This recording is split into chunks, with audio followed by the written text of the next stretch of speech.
hizo llevar David a casa de Obed-Edom, geteo, y estuvo el arca de Jehová en casa de Obed-Edom, geteo, 3 meses. Diga 3 meses. Y bendijo Jehová a Obed-Edom y a toda su casa. Legado es una bendición que perpetúa en el tiempo y afecta generaciones. La escritura nos narra la historia, tal vez conozca los detalles. Note usted cómo el pueblo de Israel enfrentó guerra contra los filisteos y aquí no halló a alguien dispuesto a defender la heredad, porque ellos están gobernados por un rey que no entiende el propósito de Dios. Y dice la escritura que en ese tiempo, como no hay gobierno, entonces no se establece la verdadera fe. Lo que quita el gobierno crea desorden, porque tenemos un rey que no entiende, está cerrado en su propio corazón, y un sacerdote que ya no puede percibir ni discernir las visiones de Dios. Diga Saúl y Elí. Entonces lo que quiero decirte es, si no estás dispuesto a defender la herencia, probablemente pierda el legado.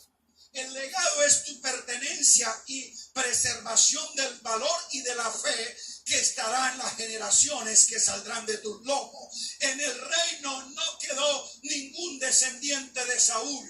En el sacerdocio no quedó ningún descendiente de Elí, porque Dios no puede pensar generacionalmente con gente que no se conecta a su propósito. ¿Lo está entendiendo? Esto es lo grandioso. Cuando tú estás allí conectado a ello, entonces Dios te preserva. Pero tú notas entonces cómo en la vida de Israel hubo descendencia de David y hubo ministerio de Samuel. Quiere decir que en los periodos oscuros, cuando el gobierno se pierde y la fe se abandona, Dios va a levantar un David y un Samuel, y de ellos Dios saca descendencia poderosa en la tierra. Diga, mis hijos son descendencia poderosa en la tierra. Tanto los naturales como los ministeriales, los espirituales, tendrán acceso a aquellos caminos que yo abriré por causa de preservar el legado. Aleluya. Y dice la escritura que cuando Saúl pereció en la guerra, los filisteos tomaron el arca.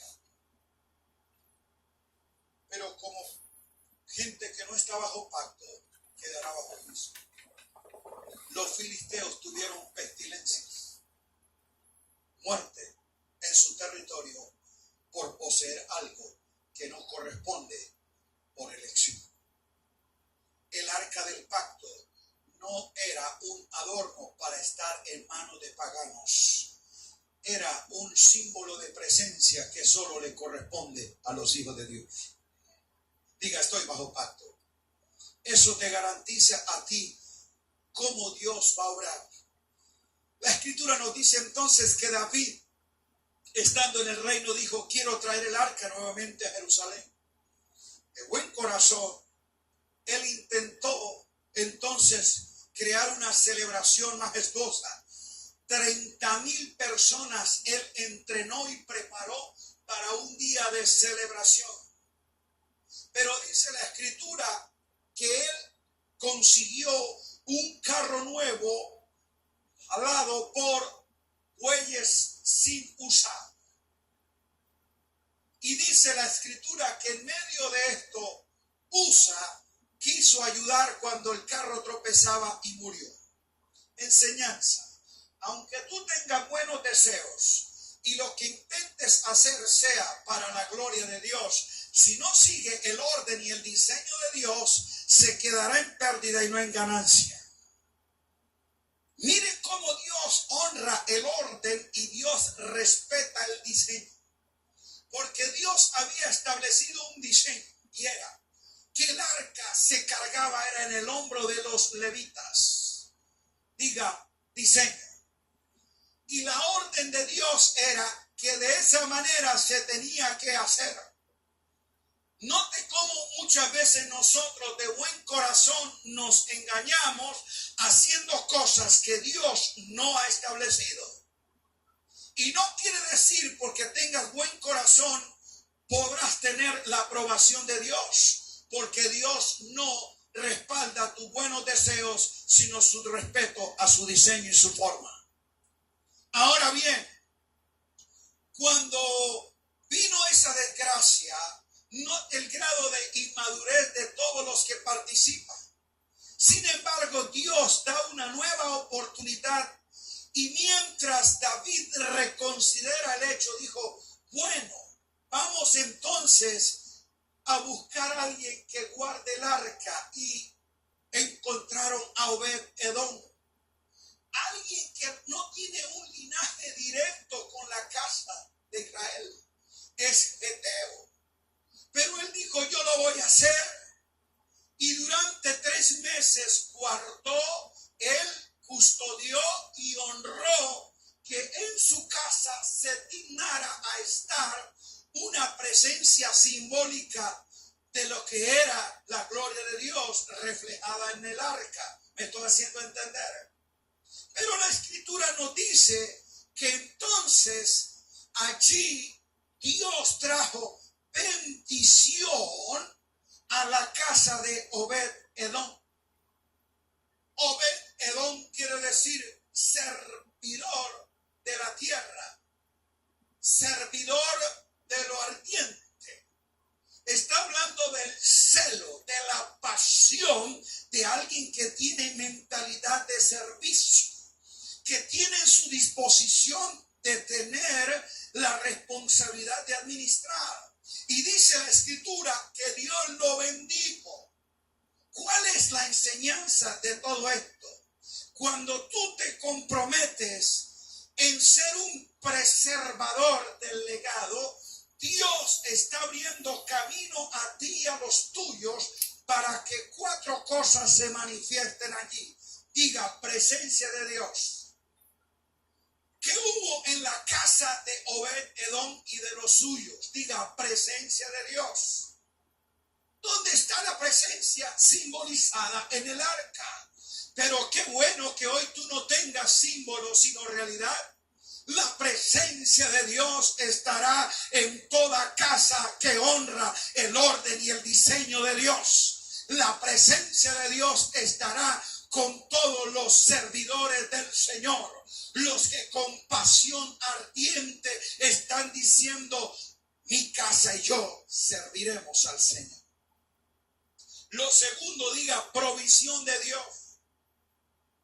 Porque dice que allí estaba el maná, la provisión. Por eso Dios bendijo a la casa de Obed-Edom. Este hombre custodiaba el arca, probablemente tuvo que abandonar sus responsabilidades, sus tareas domésticas. Ahora tiene una asignación sacerdotal. Tiene que estar allí ministrando ante el arca, hacer que su casa se convierta en un centro de adoración, que su vida sea un altar con pasión ardiente para ministrar presencia de Dios en ese lugar. Ahora Dios cambia para él su asignación. Antes de ser cualquier otra cosa, tenía que ser un administrador de eso. Pero no nos dice la escritura que hubo escasez, que hubo hambre en la casa de Obed-Edom. Al contrario, nos dice que Dios lo bendijo. Porque cuando tú honras el diseño y mantienes la prioridad y buscas primero el reino, todo lo demás se te añade. ¿Cuántos lo creen? Lo tercero que hubo allí, diga, palabra de Dios. Porque en ese arca estaban las tablas de la ley. Había un acceso a la revelación. Precisamente en la herencia es que tú tienes oportunidad de los principios y valores del legado. Y cuando te comprometes en eso, entonces Dios te abre a ti el entendimiento. Te va a dar luz y revelación. Por eso es la sabiduría, la reciben como herencia a los hijos. Y ellos pueden conocer conocer códigos que la multitud no conoce. Los misterios del reino y los principios de las parábolas no se las enseñó a los curiosos ni a los que pedían el milagro, sino a los que necesitaban la herencia. Alabado sea Dios. Revelación, guía del Espíritu y cosas secretas e íntimas del Padre serán reveladas a los hijos de la casa. Grite, yo soy uno.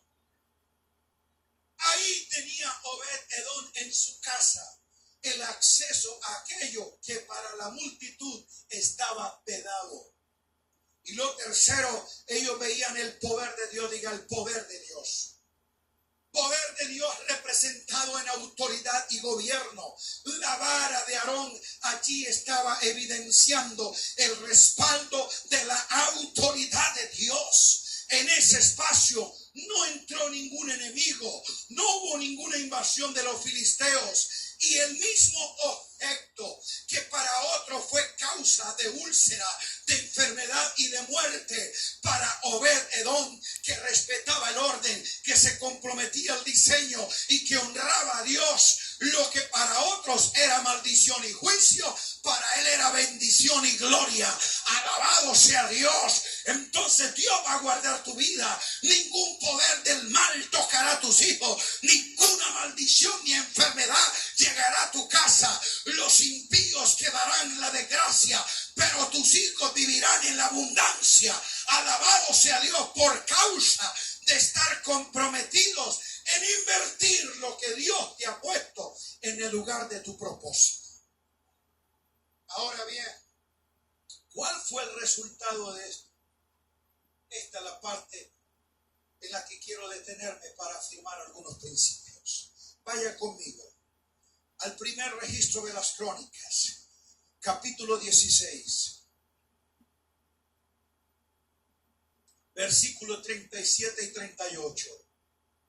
Diga, defensores de la edad, de la heredad. Diga, defensores de la heredad, preservadores del legado. Miren cómo Obed-Edom se propuso y determinó preservar lo que era la presencia y la palabra. Él no negoció, él no cambió la forma, él no alteró el diseño, él no interpretó nada de la ley. Él fue fiel a guardar. Diga, a guardar. El guardar no era meter allá en un lugar seguro, era meterlo en el corazón. Guarda mi palabra, porque precisamente el legado se establece sobre, diga, fe, principios y valores. Cuando tú guardas eso, estarás marcando tu descendencia con un sello que nadie podrá robar. Mire lo que dice el versículo 37 y 38. Capítulo 16, primer registro de Crónicas. Y dejó allí delante del arca del pacto a Asaf y a sus hermanos para que ministrasen de continuo delante del arca, cada cosa en su día. Está hablando tiempo después, cuando David consolida el reino, instituye el culto delante del arca en una tienda con un modelo no arónico ni levítico, sino que es un asunto donde todos participan de manera libre y espontánea en adoración a Dios. Recuerde, el tabernáculo de Moisés puesto en Gabaón tenía un orden levítico, pero el arca del pacto puesto en la tienda de David en el monte de Sión tenía un orden diferente. David ahora crea un orden de sacerdocio solo para ministrar presencia y no para preservar rito y tradición. ¿Me hago entender? Entonces está hablando de los que participaron en este nuevo orden de culto, de adoración a Dios. Y menciona los cantores, la forma como organizó las compañías que irían a ministrar. Está hablando de ello y nos dice que parte del grupo seleccionado para este privilegio, ¿quién estaba? Obed-Edom y sus 68 hermanos. mi participación abre camino a otros.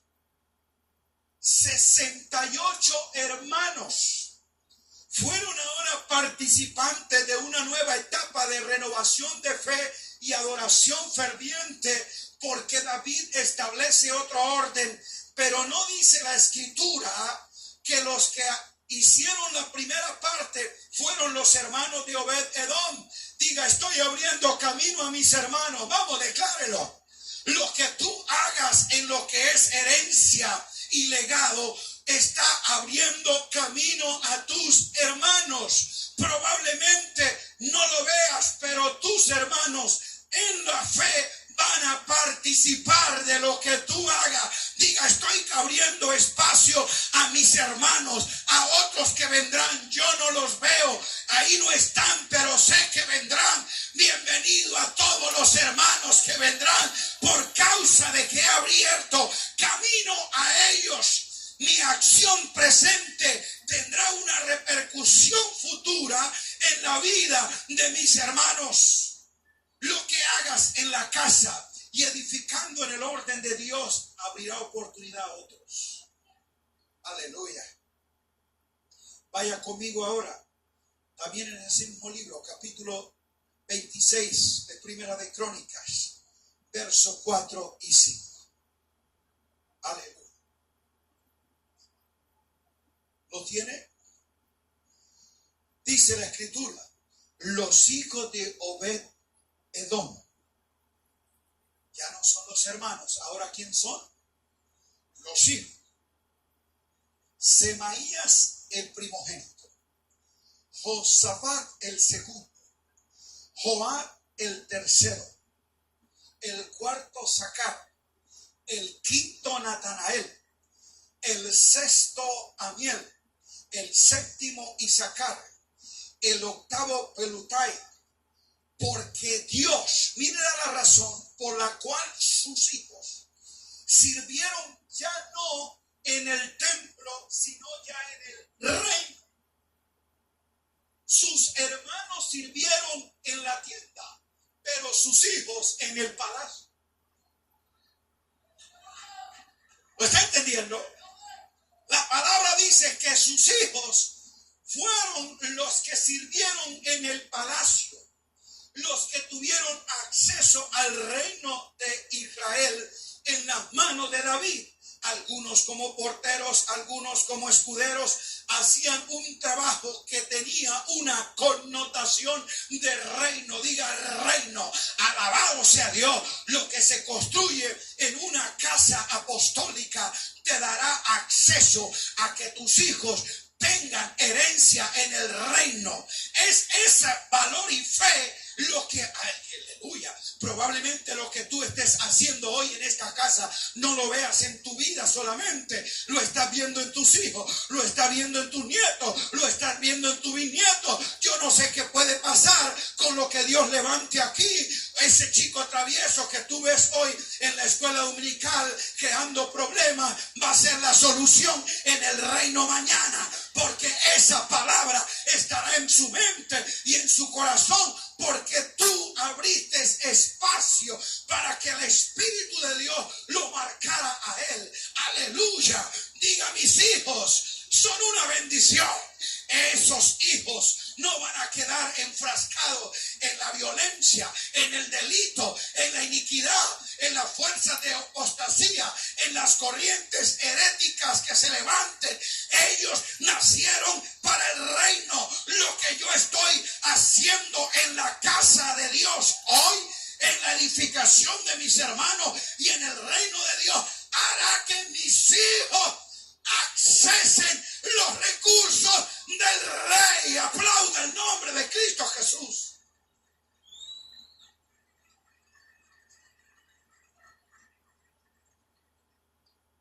Gloria a Jesús. ¿Qué hizo Obed-Edom? Preservó un legado para su familia. Note que él no solamente les entregó un culto. Creo que a lo que tuvo el conocimiento, las tablas de la ley, el orden de autoridad, él pudo decirle a sus hermanos y a sus hijos lo que era la bendición de honrar a Dios en su casa. Lo que tú estás construyendo hoy en tu casa lo refleja en tu casa. ¿Entendió el orden? ¿De dónde es que se tiene ese sentido de trascendencia? Cuando tú traspasas lo que has recibido de forma personal de parte de Dios. Dios mismo ministró a Obed-Edom porque él mismo ministró al Señor.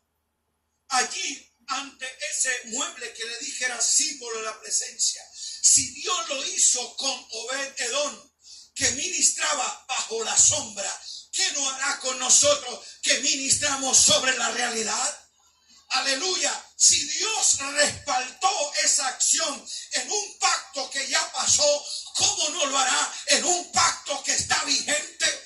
En un pacto que es eterno, que no cambia, que Dios dice que no se retrae. Bendito sea Dios. Por eso es que en ese pacto dice: escribiré en su mente y en su corazón mi palabra, y todos sus hijos serán enseñados por Dios. Alabado sea su nombre. Sé que mis hijos serán enseñados. Ellos recibirán códigos superiores. Ellos tendrán conocimiento de una revelación más grandiosa.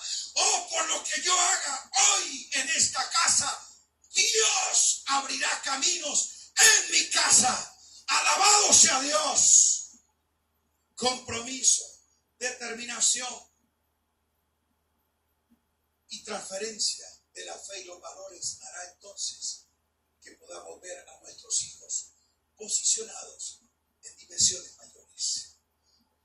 Lea conmigo, vaya por favor al primer libro de Timoteo. De Timoteo. Capítulo 1, versículo 5. Esta mañana hablé la importancia del legado. Dijo Pablo a Timoteo: lo que aprendiste de mí, diga Pablo, diga Timoteo, busca hombres fieles, diga hombres fieles, para enseñar a otros, diga otros. Si tú sumas otros hombres fieles, Timoteo y Pablo, ¿cuántas generaciones están marcadas por un legado? 4. Diga, el legado es multigeneracional. La herencia no. La herencia se puede perder, como en muchos casos, en la primera generación. Porque la herencia son los bienes y recursos que los hijos reciben. Por eso usted nota que muchas veces el papá deja la herencia y los hermanos se pelean. El uno se queda con una cosa, después ya la desbarata, el otro la bota y la herencia se puede perder. Pero cuando tú dejaste legado, que son principios y valores nacidos de una fe que recibió Timoteo, diga una fe no fingida. Quiere decir que hay una fe genuina, aleluya, una fe legítima. Y si me dice que es una fe no fingida, quiere decir que hay una fe que sí es fingida. Hay mucha gente que tiene una fe religiosa, hipócrita, farisaica, pero no genuina del Espíritu. Entonces mis hijos van a recibir es una fe no fingida. Y mire usted la trascendencia de un legado de fe. Segunda de Timoteo, capítulo 1, verso 5. Dice que él da gracias a Dios cuando se acuerda de esta casa espiritual. Dice, porque traigo a mi memoria la fe no fingida que habita en ti, la cual habitó primero, diga, en tu madre Loida y tu abuela Eunice.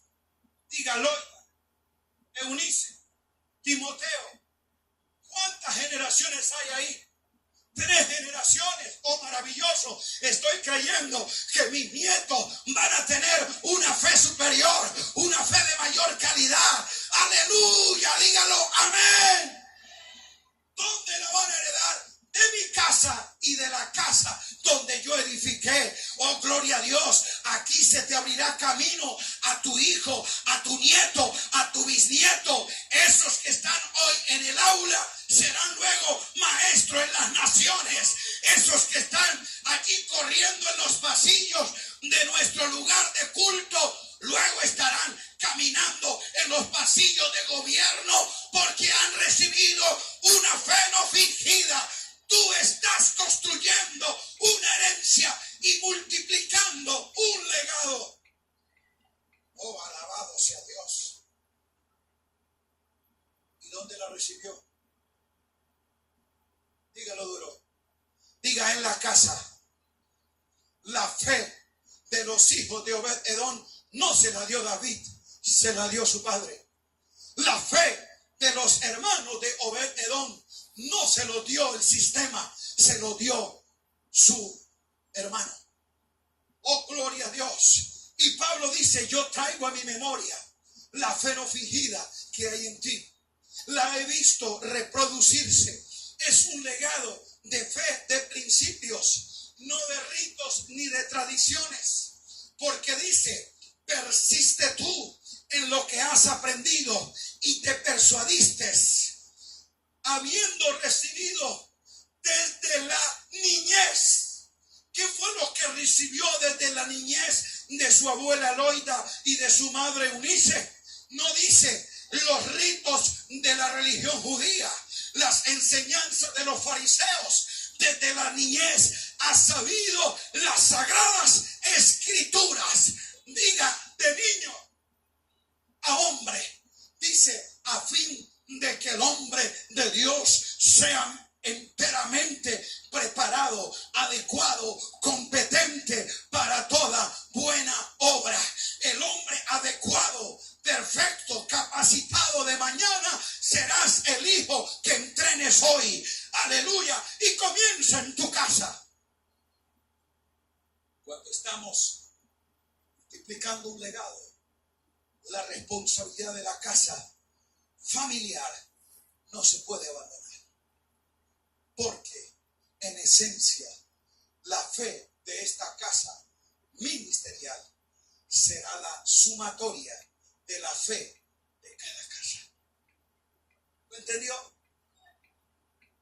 Entonces, si bien es cierto, el padre apostólico de esta casa establece un principio, establece una visión, crea un fundamento de fe, es la responsabilidad que en cada casa los hijos la preserven, la multipliquen, haga que se mantenga, para que cuando esos hijos lleguen a la asignación y dimensión apostólica, entonces no sean creyentes religiosos, sino discípulos entrenados. Permítame ser ilustro. Vaya al libro de Hechos, capítulo 16, verso 1.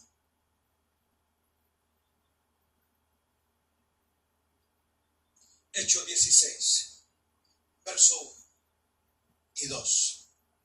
¿Lo tienen? Dice la escritura que cuando Pablo llegó allí a esta región, encontró ahí en esa región de Derbe y Listra a un discípulo. ¿A quién encontró Pablo?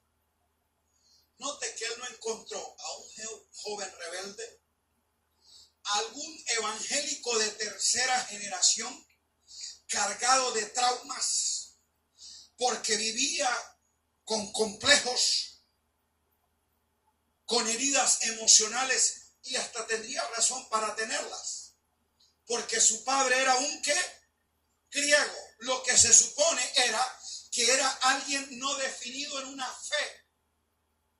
Su mentalidad llena de creencias gnósticas, de culturas filosóficas metidas en su mente.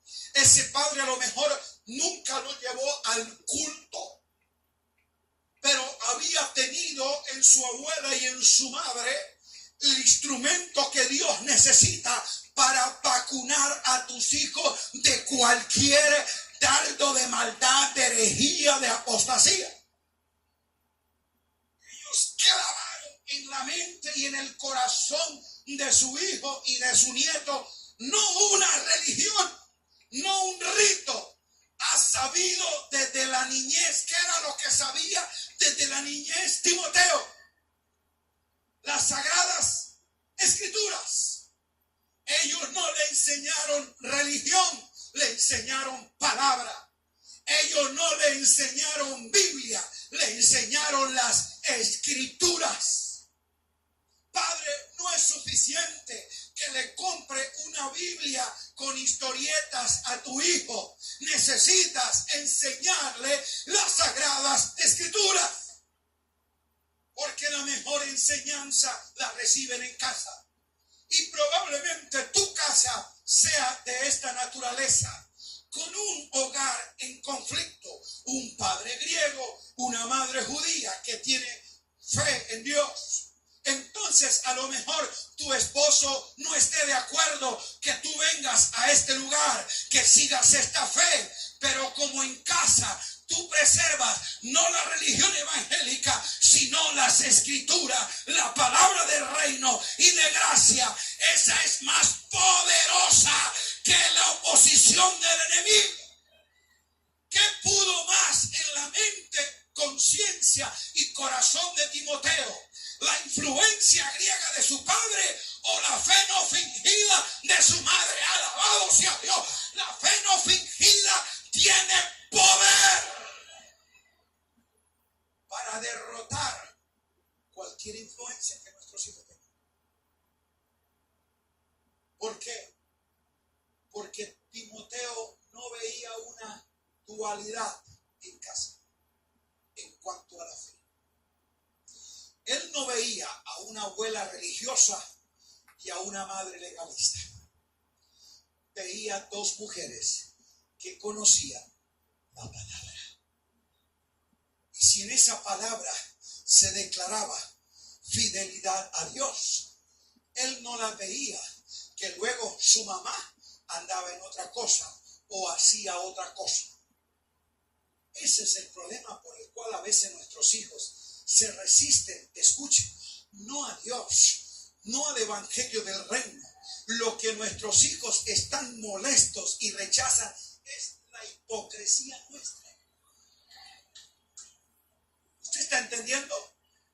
No es que sean duros al evangelio, lo que ellos son es rebeldes a la hipocresía.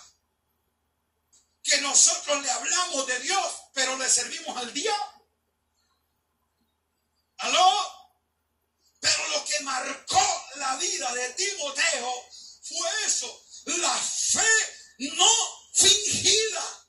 Era una fe genuina, no perfecta, pero sí genuina.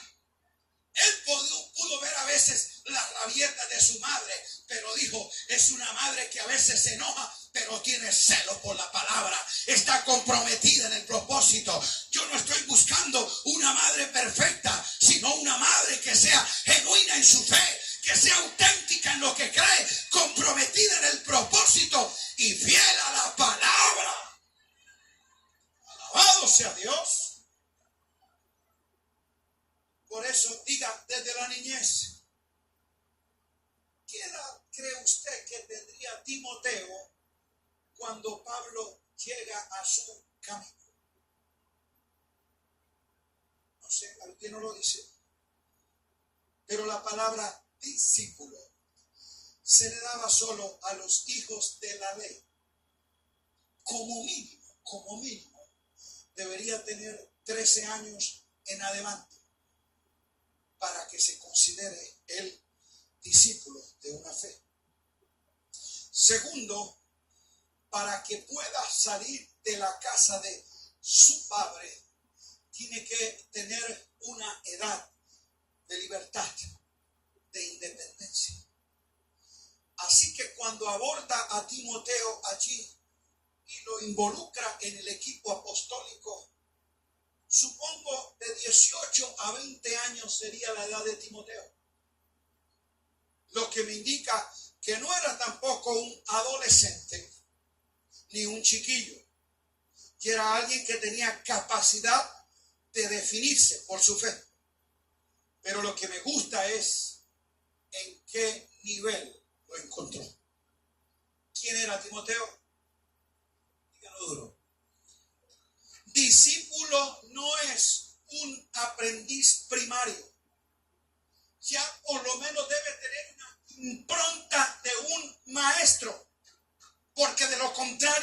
puede ser discípulo.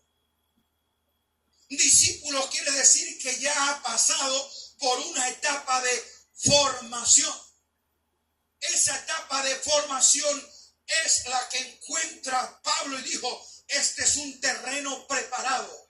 Ya este discípulo formado solo lo que necesita es desarrollo, promoción, empoderamiento, y yo lo voy a hacer. Por eso lo abraza, lo incorpora, y la primera palabra con que lo identifica cuando él habla de Timoteo es esta: Timoteo, colaborador nuestro. ¿Cómo dijo que era?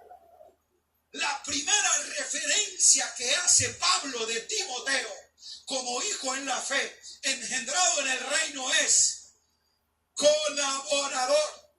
Esa palabra es sunergos, el que hace sinergia, el que suma el poder de su parte a un todo.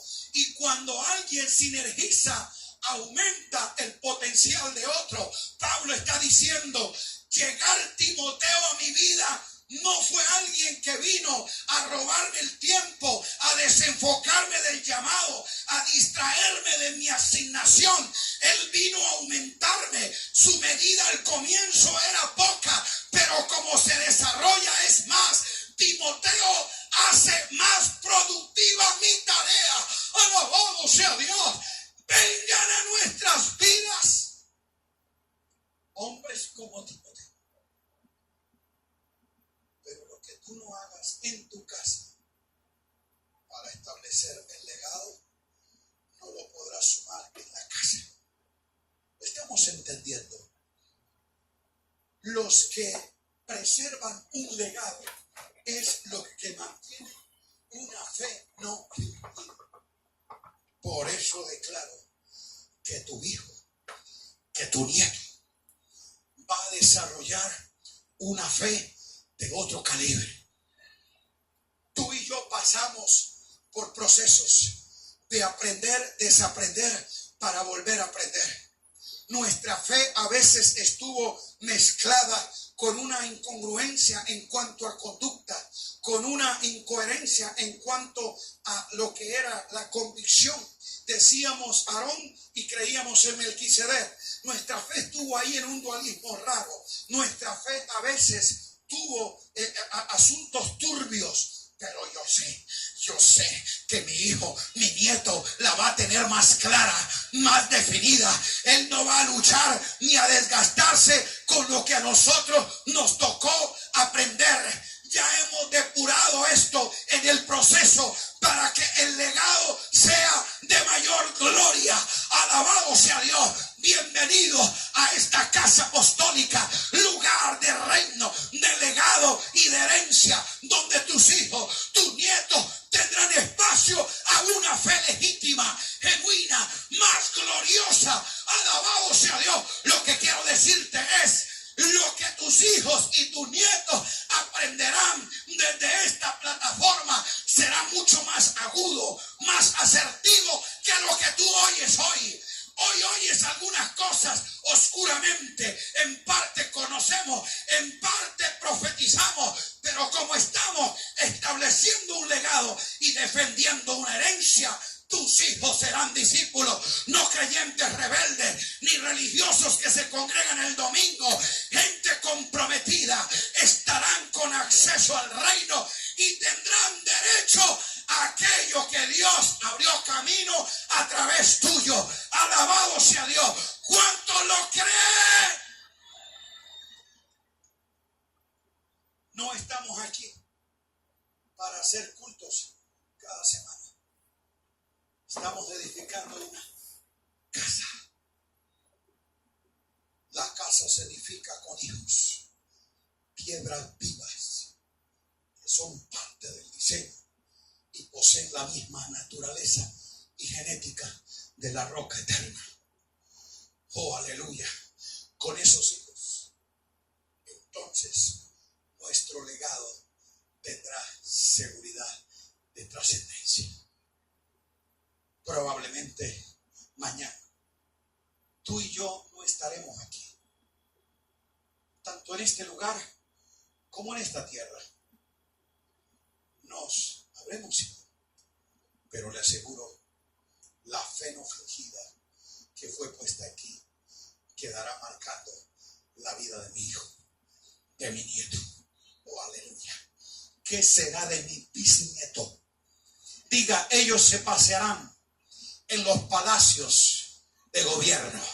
Ellos estarán en los pasillos gubernamentales, en cualquier ámbito donde haya orden, diseño y bendición de Dios. Nuestros hijos tienen acceso porque nosotros le habremos abierto el camino. Levántate, toma la espada de la fe, defiende tu heredad, echa fuera de tu territorio a los filisteos, emprende con valentía lo que Dios te ha confiado, sea poco, sea mucho, posiciónate, que Dios hará que tus hijos disfruten una mayor gloria. Alabado sea Dios, póngase de pie, aplaude el nombre de Cristo.